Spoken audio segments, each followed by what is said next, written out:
What's up, everybody? It's Jedi Skywalker. We are about 5 hours away here in my time zone from the release of Black Ops 3.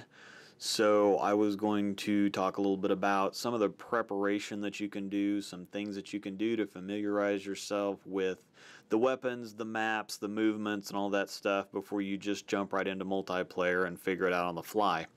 Probably the first thing that you should do is go into the free run, which is basically a bunch of obstacle courses that they created to help people get used to the movements, the wall running and thrust jumping and all that stuff. But interesting story for those of you who didn't watch any of the Black Ops 3 Fridays that they had. I think it was either the first or second episode where they were talking about it, because movement is really the story of this game. It's what they built the game around, was the wall running and the thrust jumping, swimming, etc. Well, they had an internal competition between themselves. It wasn't anything intentional, but in testing out the game and trying to make sure that everything's working the way it should, they started having an internal competition in the office, trying to figure out trying to see who could move around the maps the most without touching the ground. So this is something that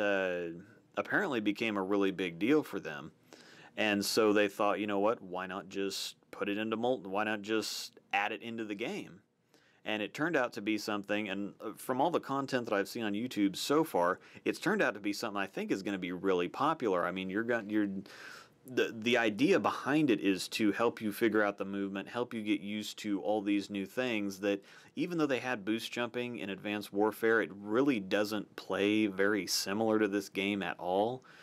So I think it's going to be something pretty big past just familiarizing yourself with all these movements. I think that, obviously everything's timed, so you're going to have a bunch of videos of people doing runs on these courses and setting new world record times and things like that. So I think it's going to be something. I think it's going to be kind of its own monster, so to speak. But even if that's not really your thing, something that you're going to want to do is you're going to want to take on these courses, because they don't just have obstacles. They have there's shooting challenges in them.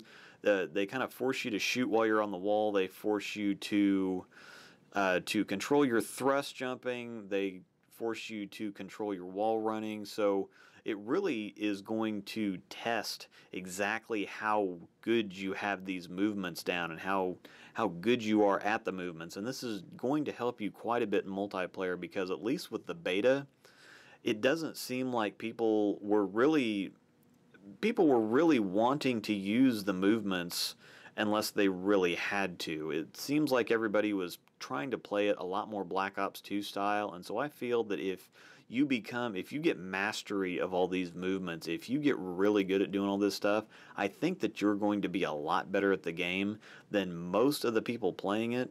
Like I said, there's a lot of people on YouTube that are doing the speed runs, but these are the pro gamers. These are the serious guys. These are the ones that are going to play absolutely everything in the game. I mean, there's some people that get the game and they just play the campaign. They never play multiplayer. They never play zombies. They never do anything else. There's going to be a lot of people who are just going to jump into it and play multiplayer, and that's all that they're going to do. So I think there's quite a few people who aren't going to be using the movements, and from what I've seen, it looks like you can get a really, really huge advantage over people if you get these movements down and you become a real master of the movements. Something else that you should probably do is you should probably just go on ahead and play the campaign, because if you play the campaign, they usually put you in a lot of crazy situations, have you doing a lot of different things. They kind of show you all kinds of stuff within the game. You usually get to use a lot of the weapons. Now, the thing about the weapons is they usually are quite different in the campaign than they are in multiplayer. Usually, there's been, in the past, they've had some guns that are burst weapons in multiplayer. They'll be automatic in campaign, or you'll have a bunch of funky attachments that you aren't going to use in multiplayer in the campaign. And so getting the feel for the weapons may not be the best idea, but you should still be able to pick up on a lot of things. Should still be able to figure out kind of, how fast they kill, how well you like them. get an idea with the kick, the recoil, things like that. So it should help. I don't think it's going to help a whole ton, but it should help a decent amount. But the other thing that if you like playing zombies, check out Noah J456. I've linked his channel in another video, but he's going to be your one-stop shop for zombies because he's got tons and tons of zombies. I mean, he's got hours of zombies footage up already, so he's going to be your guy for zombies. We're about wrapping up this video, and I think I'm about wrapping up everything that I wanted to talk about.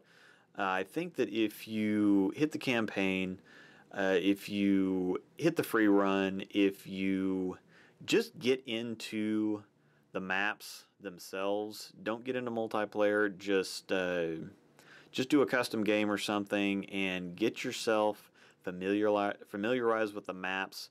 Find some routes around these maps because there's several ways to get around these maps. Even though they're the traditional 3-lane maps, they've got a lot, and I mean a lot of different lanes if you're a wall runner. If you wall run and you swim, these 3-lane maps become several lane maps. So being able to traverse the maps and get around them as efficiently as possible is going to make you an incredibly good player. Like I said in another video, I'm going to have a featurette up on the maps where I'm going to go through and kind of break down how to get around each one of them. Drifter's already done a pretty good job of showing you wall run spots on them. But that's all I've got for now, so I'm just going to go ahead and cut it off. Black Ops 3 is just a couple hours away, so ready for it, can't wait, and we'll talk to you later. Bye.